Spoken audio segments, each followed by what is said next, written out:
Hey everyone, welcome to the Eagle Eye Podcast brought to you by Nissan, Reuben Frank, and Dave Zangaro. Rube, how you doing? Doing well. Good to be here. Yeah, it's a game week, a Super Bowl rematch. It's pretty exciting. Yeah, it seems like they play the Chiefs every year. That's because they do. They do. I think Nick said the other day it kind of feels like a division game. They know each other so well. It's the only team outside of the division they've played every single year under Nick. Interesting. Okay. I'm glad you looked it up because I didn't. Well, he said it, and then I wanted to fact check him. But yeah, they have. And obviously, the Super Bowls are two of those games, but pretty crazy to think that they've played them this much. Especially an AFC team. Mm-hmm. Yeah. So there's a level of familiarity, even though both teams are a little bit different. Yeah. You know, you look at the Chiefs, though, and their bread and butter is still there. That Mahomes guy, you mean? And that Reed guy. Big Red? And that Spags guy. Chris Jones. Yeah. Yeah, most of their the staples of that team are there. Now, we'll talk about like whether or not that team is as good as it's been. I don't know if that's the case, but always a dangerous team, and they're tough to play. Yeah, no, that's true, especially in that building. And Nick coached him. He was with the Chiefs back, I think, before he went to San Diego, maybe. So, actually, he was there the year before Andy got there, which was, 2013? Yeah, Andy, well, no, he was there in 2012. Yeah, Andy got there in 2013. Sure. Andy fired him. He interviewed Nick. But he wanted to bring in, I guess it was David Culley, who had been with him here the whole time as wide receivers coach. So didn't he become a head coach briefly? He did with the Texans for a year. 1 year. Mm-hmm. And he hasn't coached since.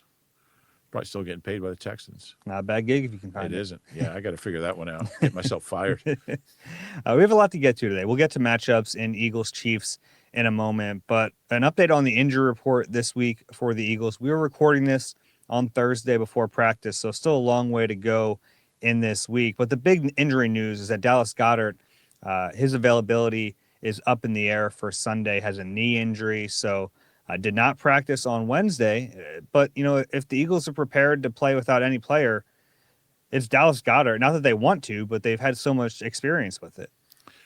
Yeah, and every year we go into it saying if Dallas Goedert can just stay healthy, he could be a 70-catch, 800-yard guy, but he just can't stay healthy. Here we are again. Yeah, had a big game in week 1, 7 catches on 7 targets. So, obviously they always miss him when he's not out there. And he's got the second highest catch per target percentage ever by a tight end since StatHead started keeping that stat, which, like, in the last 20 years. I mean, he remember catches, who's first on the list, just out of curiosity? I think it's Kittle.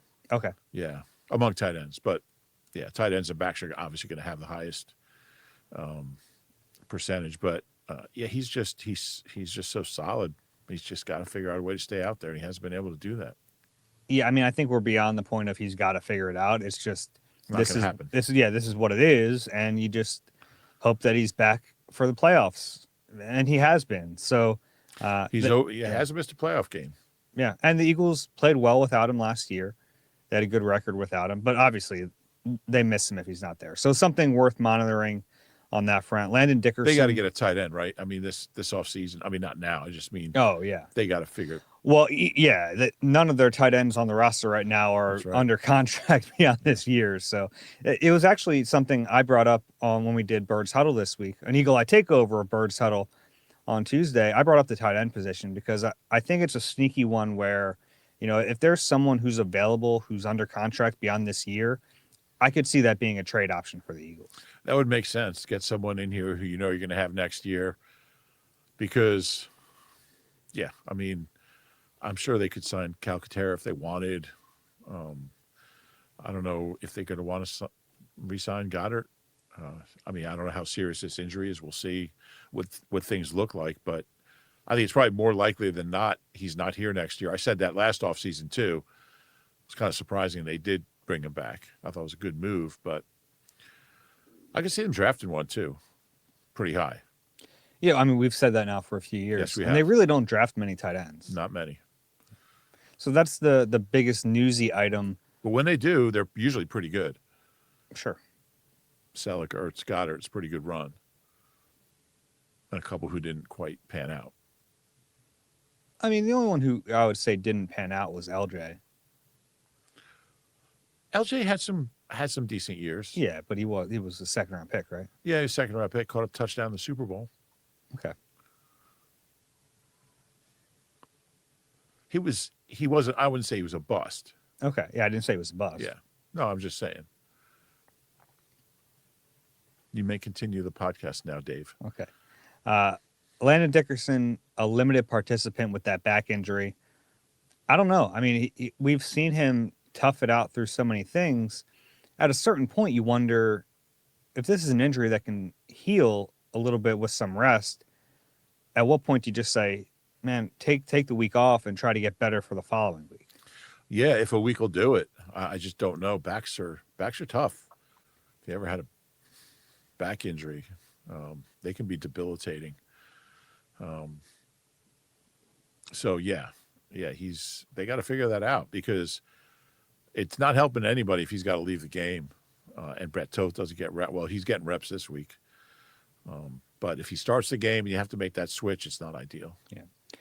Landon played most of the game in week one. Didn't think he looked like himself, and Brett Toth finished off that game. So Toth actually probably played better healthy than Landon played hurt. And that has to be part of the math when you're figuring it out. Like, what percentage of Landon Dickerson is better than a close to 100% Brett Toth? And I don't know the answer to that. What would you say? Give me a number. 70. Yeah, I was going to go lower than that. Okay. I was going to go like 60. And I give Brett Toth credit for how far he's come, and he's now a functional player. But yeah, you'd love to have Landon out there. Yeah. But it gets back to my posing of the question, if a week off helps him, yeah, maybe you do it now. And it's maybe not the best week. We'll get in the matchups. You have Chris Jones on the other side. That's not ideal, but you wonder about how long this injury is going to linger for Landon. Yeah, and it's kind of like Goddard. I mean, he's going to be banged up. It's going to happen. Yeah, the difference between Dickerson and Goddard is that Landon's been able to play through most of his ailments. Yeah, and that doesn't mean Goddard's soft. It's just kind of the nature of the injuries. Mm-hmm. Yeah. And not that Goddard's soft, but I think Dickerson has a level of toughness that's a little abnormal. I think that's fair. Mm-hmm. Yeah. As far as the other injuries, Will Shipley, oblique, you can call it a rib. Our buddy Derek Gunn reported it's a fractured rib for Shipley, so you expect him to miss some time. Maybe IR. I think that's probably on the table. We'll see what they decide to do this weekend. But either way, probably not going to play this week. And then Tanner McKee, still not practicing, still not throwing the football, at least when we're out there in practice. So it looks like at least one more week of Sam Howell as the backup. Yeah, it's a good thing they got him. Because if you had to bring Dorian Thompson-Robinson in or Kyle McCord, it wouldn't be. Not that. Did DTR end up anywhere? I don't think so. That's a shame. You really feel like he had a future in the league if he hadn't been drafted by the Browns. Not on a roster. He could be on a practice squad, but I don't see him. That's a shame. Yeah, and I mean that's so much of a rookie's success is where you land. Yeah. We always talked to Big Red actually about like if he had drafted Tim Couch, mm-hmm. I mean, how much would have been different? You get to a good place with a guy who could teach the position. You look at some of those guys that 99 draft. I mean, Culpepper and Donovan were the only ones who landed with good teams, and they had the best careers. Yeah, it's fun to think about those like what ifs. Yeah. All right, that's all I have on the injury report. Anything else there? No, I don't think so. It's a little scary. Yeah, there are questions, and now once you get in the season, like there are always going to be some injury questions, and the hope is that you avoid the major ones. True. And the Eagles have been pretty lucky with that. Yeah, and I mean we won't know. Like you don't know unless somebody has surgery that you learn about what's serious and how long these guys are going to be out. So, yeah. The big news since our last podcast, and it broke, of course, after we recorded the pod, which is the way things. Howie camera. Oh well, this wasn't Howie. This was the league. Oh, Howie told the league when to release it. Okay, I'll give you that. Yeah. Jalen Carter, no further suspension, and we thought about doing an emergency pod, but we're like, we kind of exhausted the subject as much as we could without knowing what the ruling was going to be. But we do have the ruling.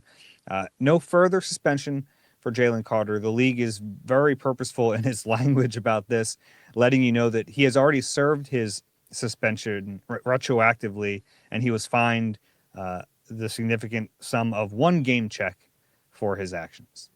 Which I guess is somewhat significant now. His next contract, it won't be. But I think it's the right thing to do. Look, what he did was reprehensible, but it doesn't deserve a 2-game suspension. And ultimately, the Dallas game was a 1-game suspension. He did not play in the game. So I think it's fair. If he was suspended 2 games, now you're talking about 12% of the season, something like that. That's too much, I think, for what he did. So I think it's fair.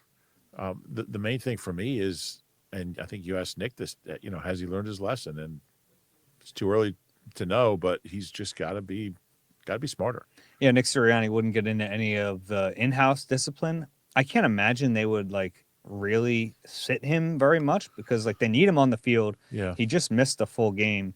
They clearly didn't want the league to suspend him for another game, so why would they do that themselves? I think maybe, if anything, it's a symbolic. He doesn't start the game. He misses the first series or something like that. Missed first play.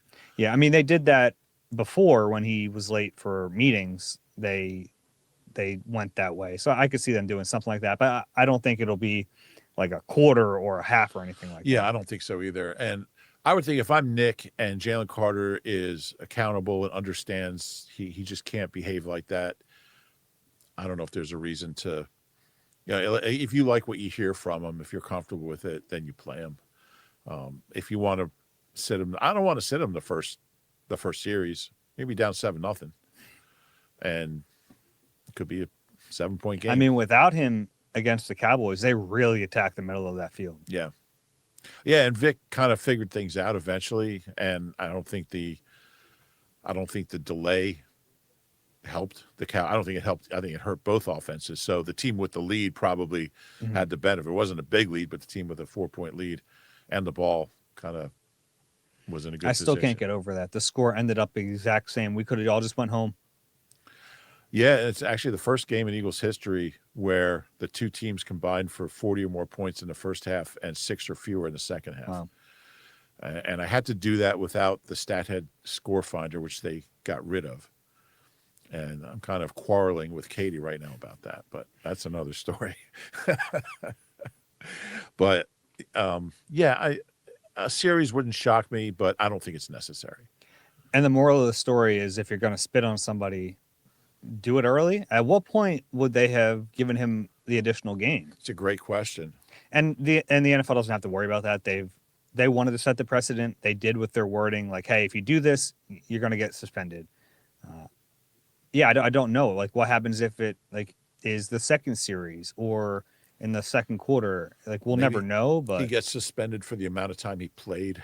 Yeah, they wouldn't do that. They would just suspend him for another game. Probably. I would think. What if he was on the opening kickoff? If it was on kickoff coverage, and then it happened. Probably not. But where? Yeah. I don't know where it ends. Yeah. But it's something with him that honestly we were already monitoring before this spinning incident, how he handles his emotions. Is he mature on the field and off the field? Vic had just talked about it previous week. Sure, he was asked about it, but yeah, Vic did talk about it, and yeah, not off to the best start this year. But I'm hoping we get to talk to Jalen Carter this week and just see where his head's at after this whole thing.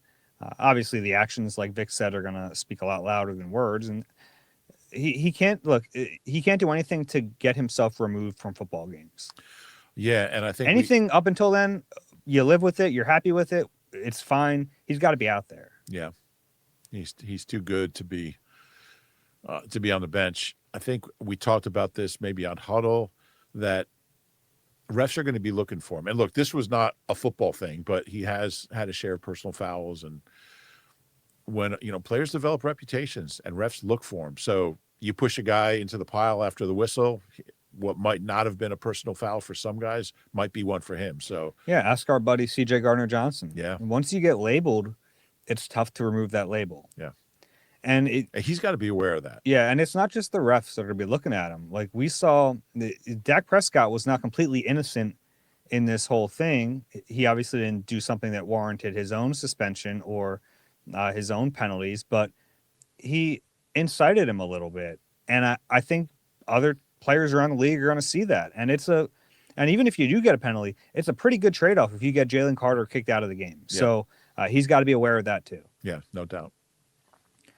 I don't have a good transition here, but we talked to Za'Darius Smith and Tank Bigsby for the first time in the Eagles locker room on Wednesday. It was fun to talk to both of those guys, and I think they'll have roles pretty early with this team. Yeah, I would think so. Za'Darius Smith in particular, but both of them. It's interesting, and I read your story earlier. Dave wrote about Za'Darius. I wrote about Tank Carnivarius. That's his real name, Carnivarius. Za'Darius is going to be 33 on, is it Monday? He already turned 33. Oh, he just turned 33. Turned 33 on Monday. Oh, he turned 33. I read it as he's about to turn 33 this coming Monday. But it sounds like he keeps himself in great shape, and he said he's ready to go. I liked his quote about how I already got in the backfield a couple of times. See, if we had locker room before practice, we wouldn't have gotten that quote. It's true. He's a confident dude. Look, he had 9 sacks last year at 32 years old. I think it was the second most in the league, guys that age. Hasn't been in a camp, doesn't seem to think it's a problem. So for a guy who's that much of a veteran, it's probably less of a problem. I would think, yeah. Like he knows what he needed to do at home to be in the right shape. And I don't think I don't think he's going to play 50 snaps on Sunday, but I expect him to play. And I think we're looking around that like 12 to 15 snap. I was thinking area. Up to 20. That might be a little much, but yeah, I think in that 10 to 20 range. Yeah, I still think it'll be Jalix Hunt, who, by the way, limited on Wednesday with a hip injury. Another thing to monitor. Yeah, so Jalix Hunt and Nolan Smith will be the starters. I still think Josh Uche will be third in this game, but I think Za'Darius Smith will be right after that in that Patrick Johnson 12 snap window, at least for this first one. Interesting that his former Browns teammate, Agi Okoronkwo, Obo, he recommended the Eagles to. It might cost him a job that they might cut him. He's like, yeah, come on, this is a great place to sign. You love it here. Yeah, they haven't done that yet, but now they have 7 edge rushers. They have too many edge rushers. Yeah. They're gonna have to cut one of them at some point, but you don't need 7. I know they value the position, but it's a lot right now. That's a little much. But yeah, I liked his interview, and he said he was never planning to retire. He's like, don't even go there. Yeah, he wasn't. I asked him about that. A guy who's 32 years old, has played a decade in the league, not in camp. You wonder if he was thinking about hanging him up, and he said he was clearly not. He didn't seem to like the question. He didn't. Yeah, you've had a couple of those lately. I have. Yeah, I mean, that's not like you. Well, I'm thinking about like older players coming here. I mean, Julio wasn't very happy when I asked him about like how much he had left. Yeah. I remember Mike Wallace challenged me to a race. Did he really? Yeah. I was like, I don't think that's the barometer we're going for here. You can beat me in a race. If you can beat Dave in a race, you're ready to play in the NFL. Yeah. Well, he wasn't, as it turned out. He got hurt. But yeah, he wasn't going to help this team anyway. I don't think. But yeah, we'll have to keep an eye next time they sign an old guy. I actually do think Smith can help them. I do too. And we've been fooled before. We know that with the Robert Quinns and the Ryan Kerrigans. That position. Yeah, I understand it, but he was just so productive, like just last year. Didn't Quinn have like 20 sacks the year before? He did. but I also don't know if Robert Quinn was super happy to be here, and Za'Darius Smith is. He had 18 and a half sacks the year before. Then he had none for the Eagles. He had one with the Bears before Howie got him. I think he was kind of retired. It mentally. Felt that way. Smith did not feel that way, at least when we talked to him. And look, I understand people are like, you're reading too much into your interviews with these players, but sometimes it does give you a little bit of insight, and Smith seems pretty hungry to still play football. I think with Robert Quinn, when we interviewed him, it was like he's mentally retired. He doesn't want to be. He's like, I got to find a new place to live. Yeah. Whereas Za'Darius Smith, after his interview, I was like, where should I live? Well, Robert Quinn's apartment's available. But yeah, and that's too many guys. I mean, they're making so much money that, like, why retire if you have a chance to get another 8 checks? You're never going to make that kind of money again if you retire. So, unless you're Jason Kelsey or Tom Brady or Yeah, well, I don't think Robert Quinn is in that league. Could be wrong. He had a heck of a career. Weird career, by the way. Robert Quinn had like All 4 or incredible seasons in terms of production. Yeah. He had 2 18-sack seasons. He had 5 double-digit sack seasons. Yeah. Made 3 Pro Bowls. What did he finish with? 100? 102. Wow. 102 sacks. How about the postseason? He just had 1 with the Rams in 17.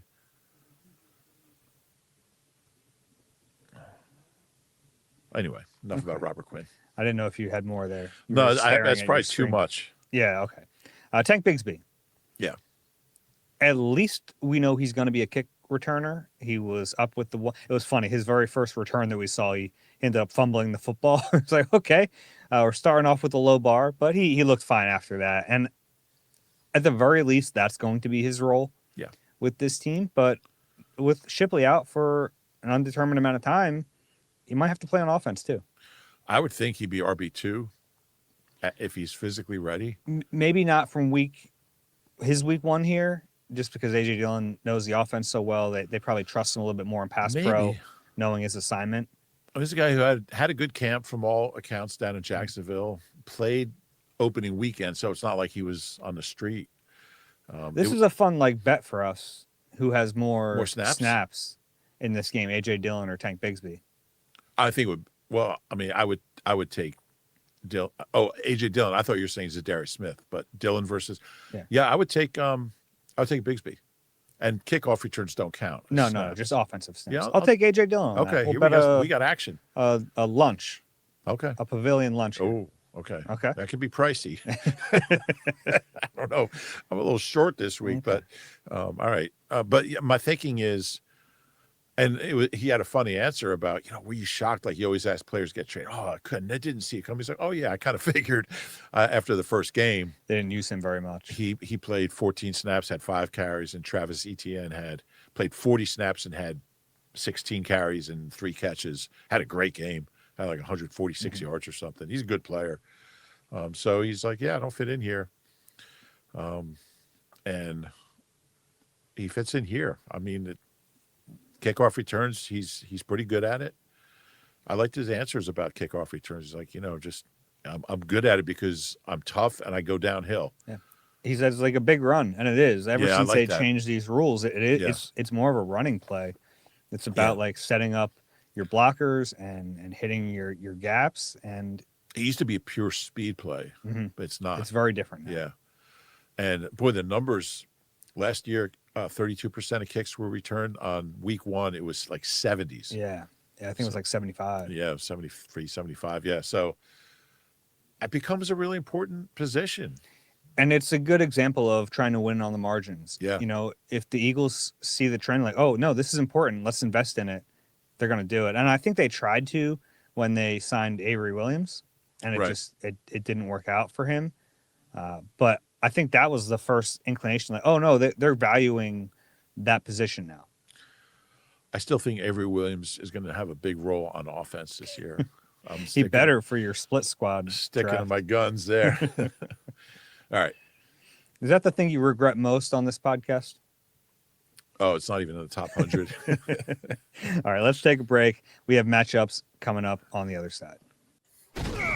You deserve a car that thrills you, a car that puts goosebumps on your goosebumps. At Nissan, we've got everything from turbocharged SUVs to 100% electric vehicles that'll make your heart beat faster.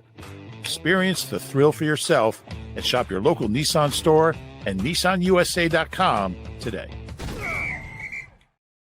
We're back on Eagle Eye, presented by Nissan. Reuben Frank and Dave Zangaro with you. The Eagles are 1.5-point road favorites, at least as we're recording this, against the Chiefs. That line's been moving around, dancing a little bit. Yeah, to start out, KC was favored by a point or two. It's interesting. I don't think the Chiefs are what they were. They weren't what they were last year, and they still made it to the Super Bowl. They just kept winning. It was they don't have a lot of weapons. Mahomes has not been Mahomes. I mean, he's still really good and he's clutch in the postseason, but his numbers are, I don't want to say pedestrian, but and he still makes incredible plays at times. You see that one in week 1 where he's almost on the ground and he somehow flips it. Yeah, but the consistency isn't there. The big plays aren't there. So I'm really curious to see how this defense matches up against him and Andy. So yeah, it's. I mean, I think they're still solid on defense, and Spags is always going to have them ready. But I think there's some good matchups here for the Eagles. Yeah, and we'll start with you mentioned Mahomes doesn't have weapons. He didn't have weapons like coming into the season. Now Xavier Worthy is likely out for this game. Is his shoulder? Yeah, he collided with Travis Kelce on a mesh concept, and I think it was Kelsey's fault. I think Kelce didn't give him enough space. So now you're without Xavier Worthy. Rashee Rice is already on the suspension list. So you're down to Hollywood Brown, Juju Smith-Schuster. Like it's not a great situation for them at receiver. What do you think of that Adoree Jackson Juju matchup? Like two veterans who've kind of Yeah. Well, I mean, if Adoree is the starter again, this is a nicer landing spot for him than week 1. A lot of coverage against CeeDee Lamb. And that's why I thought it's smart to start him in this game, and not Bennett. Let's see how he can do against a non-superstar. If he struggles against Juju, get him out of there in second quarter. But we'll see. Yeah, it's and we've seen in his career Mahomes make the most out of not having great weapons, but this is bad even for them. Yeah, no doubt. All right, my next matchup is, and I'm surprised Brett Veach has let it get to this point. I mean, he's a hell of a GM. Well, I mean, you think you have Rashee Rice, you think you have Xavier Worthy, like that's pretty good, and then both of them are out. Yeah. So I think any team without their top 2 receivers, it's not going to look great. Probably true. My next matchup is Jalix Hunt against Josh Simmons, the rookie. He won that left tackle job, but he's in the second NFL game. I think there is an opportunity for Jalix Hunt in this matchup to really do some damage. Yeah. He had a quiet week 1. Really, all the pass rushers did. They each had a couple good pressures, but you'd like to see Jalix kind of get going. Yeah, and I think it's a good opportunity for him. And then at left guard, you have Kingsley Suamataia, who came in the league more as a tackle, but he had that guard versatility. So I think the left side of the line is a little bit of a weakness for the Chiefs. On the right side, you have Creed Humphrey at center, one of the best in the league. Trey Smith at right guard, really good. Jawan Taylor, I mean, Nolan Smith against Jawan Taylor is a win for the Eagles, too. I think they'll be able to get pressure on both of the edges. Does Creed Humphrey remind you of another center? His athleticism and speed and size, like a smallish guy. Jeff Saturday. Okay, fair. I mean, Creed Humphrey's great. Yeah, he is. He's an excellent best center in the league, probably. Yeah, I think so. Yeah. I'm trying to go through the. Yeah, he is.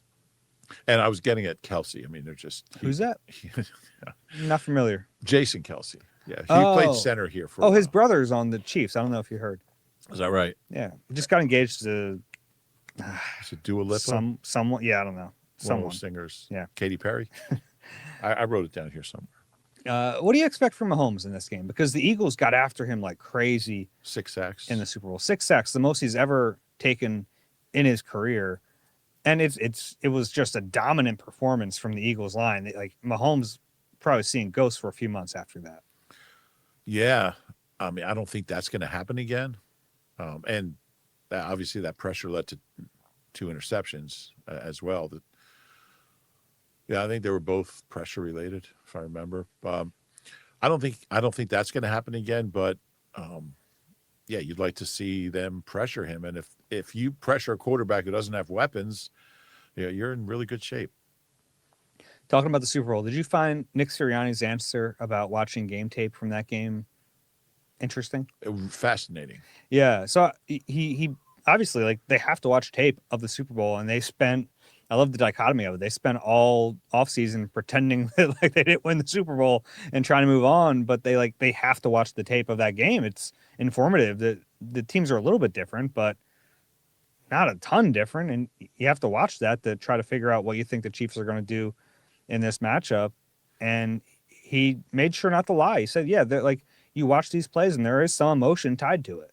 Yeah, he said he doesn't go running down the hallway screaming after Devontae's catch, but he said he does get emotional. And it's interesting because he was asked the same question a couple years ago.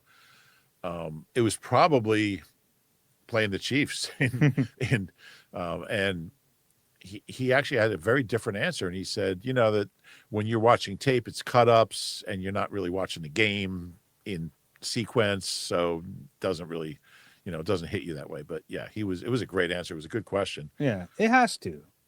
Like It has to. There's no way. Yeah. I You found won that. the frickin' Super Bowl for crying out loud. You watch that dagger, like nothing. Maybe Jalen feels nothing, but everyone else is going to feel something. What play have you watched more, the dagger to Devontae or the Cooper to Gene pick six? The dagger. Yeah, it's incredible, and it's not like I've chosen to watch it more. I feel like it finds you. Yeah. Yeah. I actually went back and watched the tape of the game yesterday. Oh, did you? Yeah. There were some things like I'd forgotten. I hadn't watched it since the full game since the week after. I just went through and watched. There were some things I forgot. I forgot that Becton got banged up, and Tyler Steen had to play a little bit. Forgot that. He got banged up in Chargers opener. Yeah, I saw that. Well, he wasn't. He was sick. He was sick. Yeah. He had like food poisoning. Yeah, he's getting oxygen on the sideline. Yeah. There was the one play where they had both tackles like spread out with the receivers, and they ran a draw play to Kenny Gainwell. There's like little things I forgot. There was a great route concept early. Like a high-low with Dallas Goedert for a 20-yard gain. Like there were just little things that you remember the big plays, but you go back and watch it and you're like, oh yeah, this is what they did, or this is what they did. Yeah. It was fun to go back. Yeah. Okay. On the other side of the football, Eagles receivers against those cornerbacks. I like that matchup. They have one really great corner in Trent McDuffie, who is one of the few guys who really made the successful transition from being a nickel corner to playing outside at a really high level too. So he's a really good player. Other than that, I really like the Eagles matchups. Yeah. Who's the other corner? Watson? Jalen Watson, and then Tamari Connor is mostly in the nickel spot. Yeah, and I think whatever they say, whatever they tell you, they got to get the ball to AJ and Devontae. They just have to. They have to. And, you could look back at that Cowboys game, and they were in zone coverage so much, and I think that's why, at least one of the reasons why we didn't see the ball go to AJ. I love the stat from Next Gen Stats about the Chiefs opener. In the first half, they were in zone coverage 85.7% of the time on dropbacks. In the second half, it went down to 35%. So if you're the Eagles, like, what the heck do you expect coming into this one? Yeah.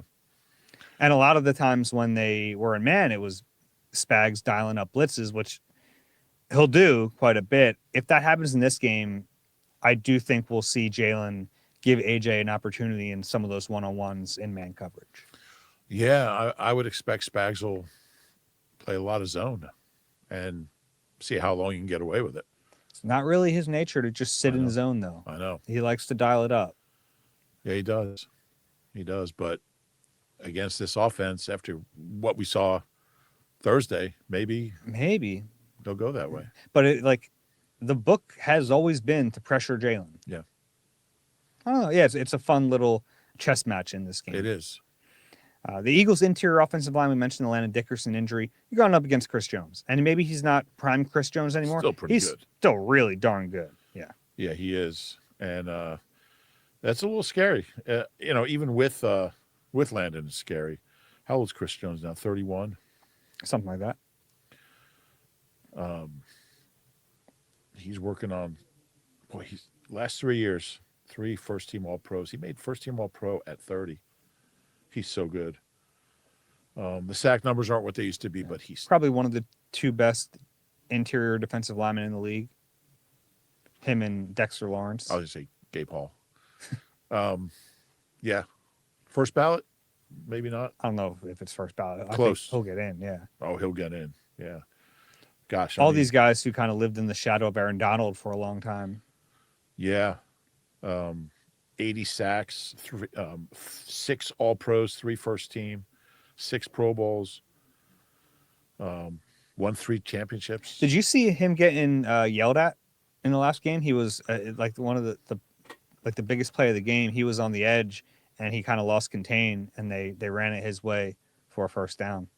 I didn't see that. I think it was Drew Tranquil yelling at him. Interesting. Well, maybe he's done.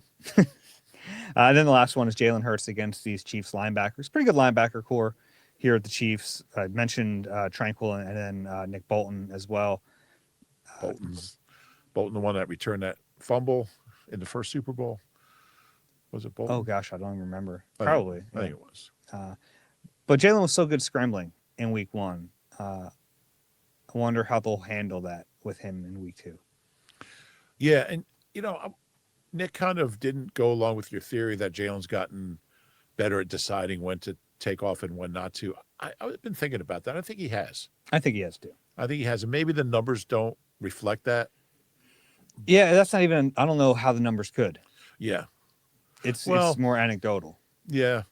I guess he's not, if he's picking up 2 yards. But, I mean, I remember a lot of scrambles, especially in 23, where he was. You could look at success rate more, like just what is a successful play. Yeah. Have you checked that? I haven't. No, I haven't. Well, I'm going to do it right now. No, I don't. Okay. You can't stop me. Jalen Hurts success rate rushing. Success rate. I really like success rate. And for those who don't know, it bakes in situations. So yeah, so he 64% this year. He was 55%. I mean, obviously it's one game, but he was 55%. He was about 56% coming into the season. Is that on runs or scrambles? Does that break it down? It's just runs. Just runs. Okay, so there's some designs in there. Yeah. That was another thing in the Super Bowl. They had a few fun design runs that I forgot about where Saquon kind of ends up as a lead blocker in the hole. They were kind of taking advantage of the Chiefs' aggressiveness. Interesting. It's going to be a fun one. Yeah, I'm looking forward to this game. You leaning one way or the other? I'm leaning Eagles. I am too. And when we did the schedule comes out and we play the win-loss game, this was one I had as a loss in my mind. But now that we're here, I kind of feel the way I felt going in the Super Bowl. It's just like I think they're the better team. Yeah. And it's not neutral, and the Chiefs are like they need this win quite a bit after losing in week 1 to a team they don't really lose to. They don't want to drop the 0-2, but I just think the Eagles are better. Yeah, I do too. And this is going to be the hard problem when we get because they're not going to win every game. And when we try to predict it, we got to predict some losses in there. We know they're not going to win every single game. When a team's this good, though, it's tough to predict because most of the time they're going to be the more talented team on the field. I was going to pick the Chiefs, and then I remembered what I said last year. I'm not going to pick against the Eagles till they lose, and they haven't lost since I picked them. The last time I picked them to lose was the first Giants game last year. You talk about the 100 dumbest things I've done on the podcast or things I regret.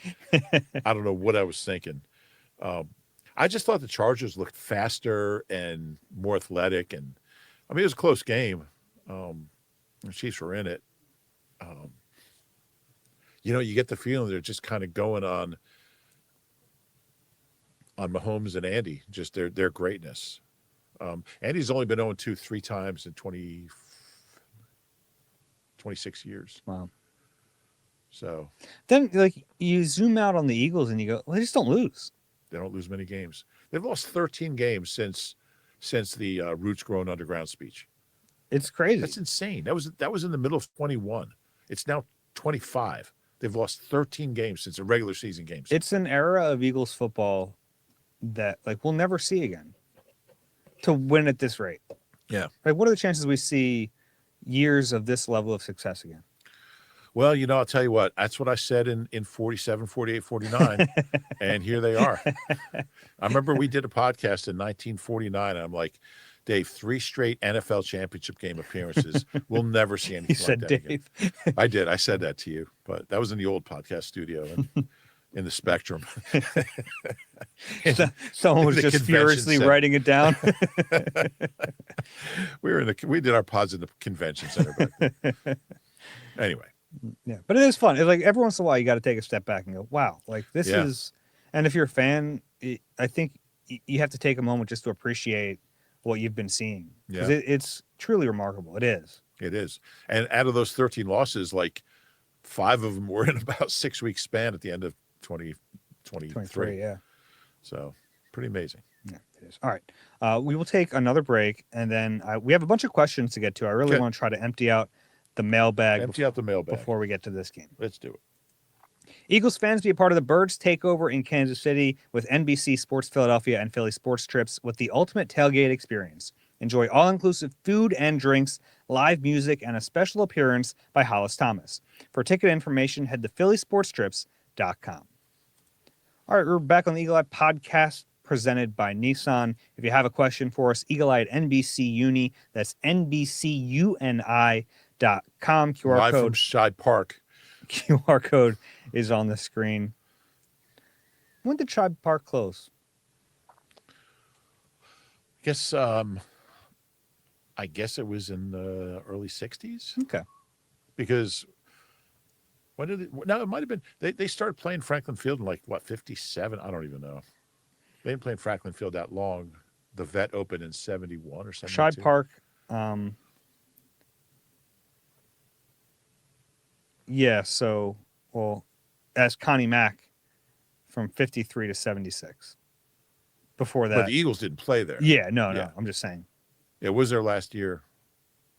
The Eagles. Yeah. That's a good question. I guess the Phillies played there until 42 to 57. 57. Yeah. Okay. Where'd they play in 41? Or they probably no league in 41? Was that the war? No, there was league. There was a league. Well, that might have been when they played at that Temple Field in Cheltenham or over by Cheltenham. Okay.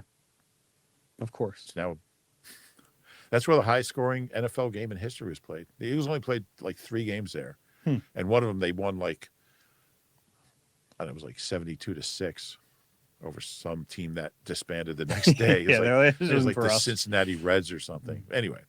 All right, first one here from Michael. Hey, Dave and Rube. The recent issue with Jalen Carter will be dealt with by Nick and the coaching staff, but I was wondering which veteran players on the team might be likely to talk to Carter about it. Is there anyone in your estimation that Carter would look up to and listen to so he could learn from the mistake and be a better player for it? Is the answer as simple as Jalen Hurts? Anyone else on the roster you believe would be a good mentor for Carter?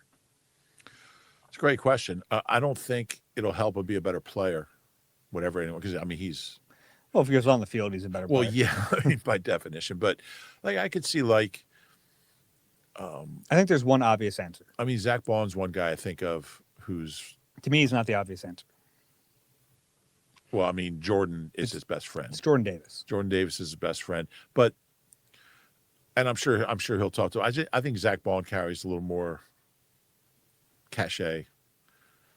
Maybe, yeah. And I could see him talking to him as well. Jordan's always kind of been the guy brother. to keep Jalen in check.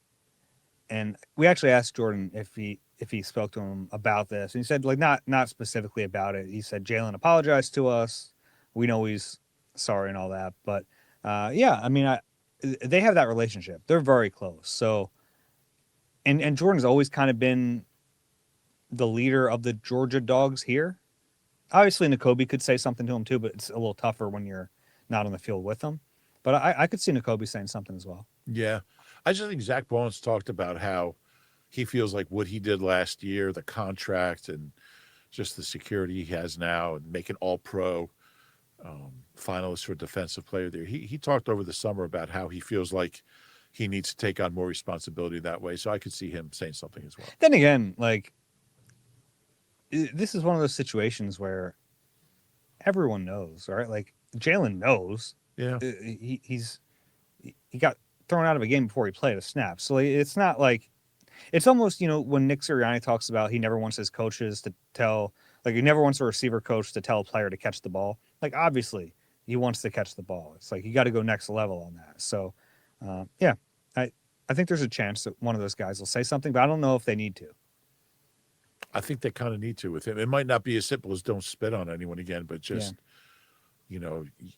your value to this team is on the field. He's just somebody's got to pound that into his head. Yeah. But like I said, I think he knows that. Yeah. I think he knows how good he is. But still, I think there's a disconnect somewhere because this happened. I think there's a switch that gets flipped that I don't know if he has a lot of control over. He has to find that control. Yeah, man. Maybe that's what his teammates need to make clear to him. Okay. I don't think it can hurt for veteran guys to come up to him and It couldn't hurt. Yeah. Yeah. And so the one thing Jordan Davis said that it got my attention a little bit. He said, we went in there for halftime and then again for the weather delay, like he could see it on Jalen's face, like how much it was bothering him to not play in that game. Yeah. And I think that's like the punishment in itself. Yeah. Okay. From Doug, David and Rube, greetings from East Berlin, PA, near Gettysburg. Love the podcast and all the great articles on the NBC Sports website. I have a two-part question. Jalen Carter was just fined $57,222. This appears to be a strange amount. How are the fines determined? And part two, what does the NFL do with the money it collects from fines? So part two of the question, the money goes to the media. So it's split among all the Eagles beat writers. That would be great. Did you get your share yet? I didn't. Should be I've been getting left direct out. deposit by the end of the day. It goes to their charities. So yeah, I looked this up to get the wording correct. Donate to the Professional Athletes Foundation to support legends in need, and the NFL Foundation to further support the health, safety, and wellness of athletes across all levels, including youth football. So that's where fines typically go. Now, this one's a little weird. I don't exactly, because this one's a suspension and it's a game check. So I'm not sure if the fine will go to those endeavors. Oh, interesting. Yeah. Because he never made that. Like, are they money. treating it like a traditional fine? And because, like, is it just a suspension in language so that they can set the precedent? Or, I don't know. Yeah, that's interesting distinction. But typically fines that are not suspension, the reason this was 1/18th of his base salary this year, which is how suspension fines work.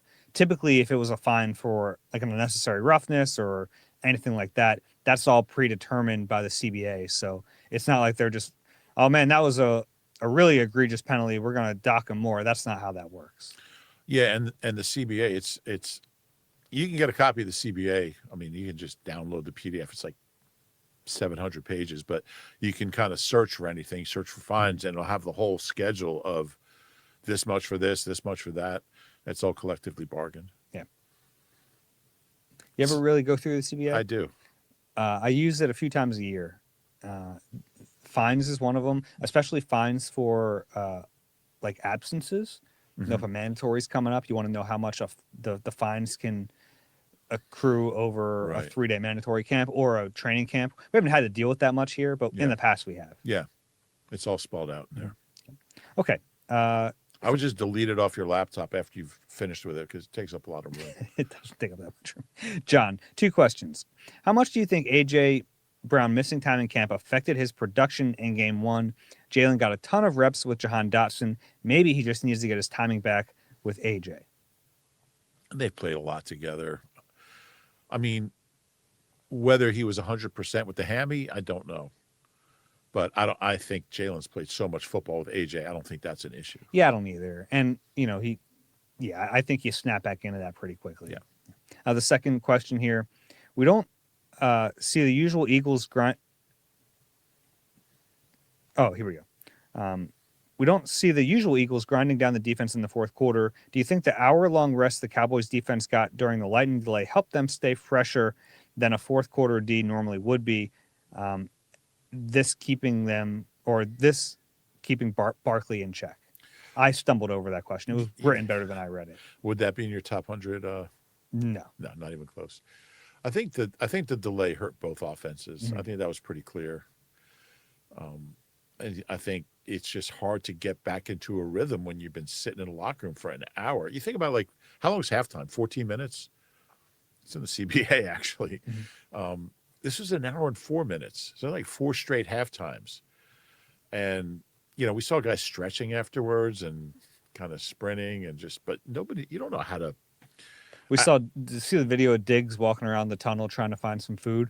No. He was trying to find a sandwich. Was he really? Yeah. Get hungry. Yeah. Hour delay. So I think that's what it was. I think that was a huge part of it. Mm-hmm. I mean, I think the Eagles had scored on every drive up until the delay, I believe, right? Because they had one drive in the second half before it. So, yeah, it grinded that game to a halt. Yeah, it did. Birds Guy 59. My Eagles question. As I look at this matchup, I'm more worried about offensive guard play than anything else, even CB2. I think the strength of KC's defense is at defensive tackle, and I can see them taking advantage of the middle of the line with stunts, blitzes, and sim pressures. Can you give us any signs of encouragement that Steen and Dickerson will be better in this game than they were in week 1? And, I would throw Juergens in there. I thought Cam played well. I didn't think Tyler was bad. No, I think Tyler played fine. Tyler Steen. I think Tyler was fine. I think Landon. He gave up a sack, but here and there. My question is if Landon plays, how healthy he is. And if he doesn't, you have Brett Toth blocking Hall of Famer. And as far as Brett, he's come a long way. That's a tough ask. Yeah. So, and look, with Juergens, there are always going to be some plays again. Same thing we saw with Kelsey for over a decade. There are always going to be some plays against like a nose tackle where he gets bullied a little bit. Yeah. You live with that because of what he can do in space. Yeah. So it's a concern, but I think they'll be okay. Yeah, I'm right with you on the Dickerson part of it. Whether he plays or he doesn't play, even if he plays, he might not be close to 100%, and that's a significant concern. Yeah, and I just worry about if he keeps playing, is it just going to keep getting worse? And then how much time is he going to miss? And you got to figure out, look, if he's going to miss 2 games, if that's what's going to get him healthy, you got to do that. Next one from Jane. Hey, guys. Jane. Oh, see, I get a lot of emails from Jane. What? Did you say Jane? Jane. Yeah, there's not a lot of, it's kind of a older name, like there's not a lot of Janes around these days. Okay. I mean, I don't think people name their kids Jane. I like the name. Jane of the Waking Universe, Guided by Voices and all that. But I think it's not like a current popular name. Okay. I could look up the numbers. I'd prefer if you didn't. Okay. Hey, guys. I feel like the position coach we hear about so much is Jeff Stoutland. Obviously, there are other important people in those position coaching jobs. Could you talk a little bit about those other guys and what they do for this team? I think it's a really good group right now. I think they got some very good, obviously some new ones on offense, but the defensive position coaches, and we've talked about Christian Parker, we've talked about Bobby King, we talked about Clinton Hurt, Jeremiah Washburn. I think it's a really, really good group of veteran teaching coaches that the players respect, and they always get better. Yeah. Those 4 on defense are excellent. Yeah. And it's funny because when they hired Bobby King, I didn't really know what to expect. This team had gone through so many linebackers coaches. Yeah. Now, obviously, the ascent of the linebackers has been in line with getting more talent at the position, but like Bobby King deserves a lot of credit. Zach Bond hadn't really played that position full time, and to get that type of season out of him and Kobe, and now we're seeing it with Jihad Campbell, and the term block destruction has been like hammered into everyone's head in that facility. Yeah. Block Destruction University, BDU they call it. It really is. Bobby King, big music guy. Okay. Always asking me for recommendations, new bands, and I'm happy to help. On offense, Jamal Singleton. It was a really cool moment in training camp. We saw Singleton talking to Deuce Staley. Like, that goes, over a decade with one of those two as a running backs coach. You feel pretty lucky about that if you're an Eagles fan. Yeah, I don't know how many coaches have coached 3 different Pro Bowl running backs in 3 years with Miles, DeAndre Swift, and Saquon. He's very good. I think Amo's really terrific. Aaron Moorhead. Yeah. Haven't really been around Scott Loeffler a whole lot yet. Yeah, he's a new quarterbacks coach. Yeah, that's a tougher one to figure out because he has such a veteran quarterback in Jalen. Yeah. But I think and really, like, it's funny. He's the only guy who gets graded and judged off of one guy's success or failures. That's probably true. Although, yeah, that's probably true. I think it's a very good group, top to bottom. I do too. Christopher, gentlemen, Carter spitting on the league's highest paid player was obviously a terrible choice, but could his absence have revealed the holes in this defense and pushed Howie to bring in Za'Darius Smith? I think they were planning on bringing Za'Darius Smith in before the Cowboys game. Yeah, they almost signed him before week 1. So and he actually physically signed the contract the day after that game. So he was already in town. Yeah. Yeah. So I mean, it didn't have anything to do with it, but certainly doesn't hurt to have him. And a second one from Christopher. Any trade targets out there for CB2? I have one name. Yeah. What do you got? Greg Newsome from the Browns. Contract year, starter caliber player. I know everyone's like, Denzel Ward, go get Denzel Ward. That's tougher to figure out. Newsome will make some sense. I like Newsome. Yeah. Although I think before they do that, they got to see what they have in Ja'Cory and Bennett. They already made a trade at that position. Oh, absolutely. And I don't think they would do that until we know what they have in Bennett. You think he plays significant snaps Sunday, KC? No. I think he will eventually. Who's after KC? The Rams? Mm-hmm. Rams and then Bucks. You know the Bucks are in week 4 because that's when they play the Bucks. Always, every year. Last one. We got through my whole list here, which I'm very Really? excited about. This doesn't happen. Congratulations. It bothers Dave when there's a backlog of emails. I feel like a little anxiety about it, honestly, when I have all these emails to get to and we're like chipping away so slowly. We could always do a mailbag episode. We could. From Nick. Hey, Dave and Rube, and this is just a fun one to end on. Get out of the front row. That was Nick Sirianni. That was good. I'm not answering your question. Stop it. Whose career do you think will last longer? Sidney Brown or Chase Brown? That's kind of a weird question. Yeah. It's a tough one to figure out. I'm going to say Sidney, just because safeties have a longer shelf life than running backs. And Sidney's a good special teamer, kind of guy who will stick around, even if he's just a backup. Yeah. But Chase could be really good. He could be. Yeah, I think that could go either way. I'd go with Sidney just because he's a good special teamer, and that's just the nature of the position for me. They look so alike. They do. Yeah. It threw me off in the not this Bengals game. I guess last year Bengals game. I saw Chase walking around, and I had to do a double take. It's uncanny. I mean, I know twins, identical twins tend to look alike, but like they look more alike than most. At least to us. I haven't spent a lot of time around the other one.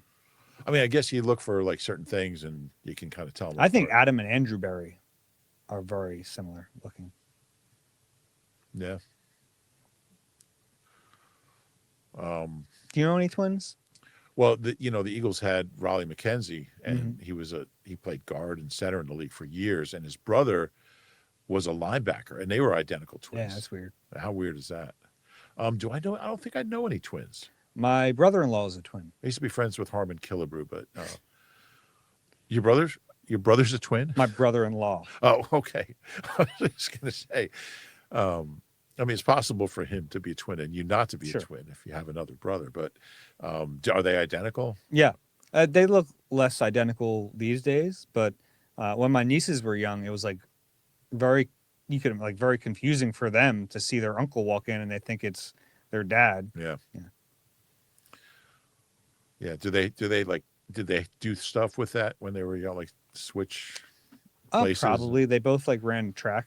Really? So yeah, we're not going to get into their what events. I'll send you his number. You can call him and ask him. But I think maybe some shenanigans with that, but I don't know. Yeah.